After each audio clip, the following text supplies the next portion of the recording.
Dopo il componente sposta, vediamo come funziona il componente ruota. Lo troviamo sempre nella sezione trasforma, Euclidean, rotate, lo posizioniamo. Nel primo input andiamo a inserire l'oggetto che deve essere ruotato, quindi in questo caso il cerchio.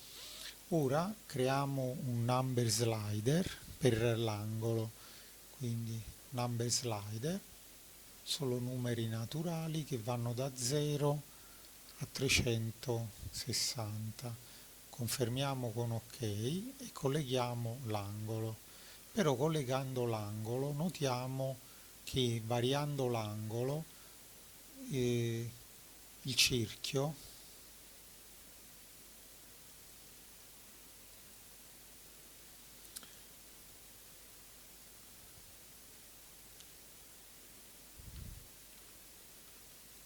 si comporta,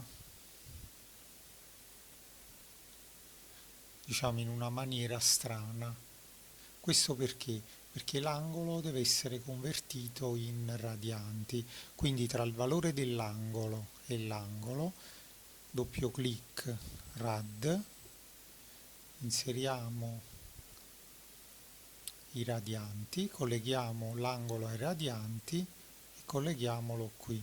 Adesso vediamo che l'angolo è perfettamente funzionante.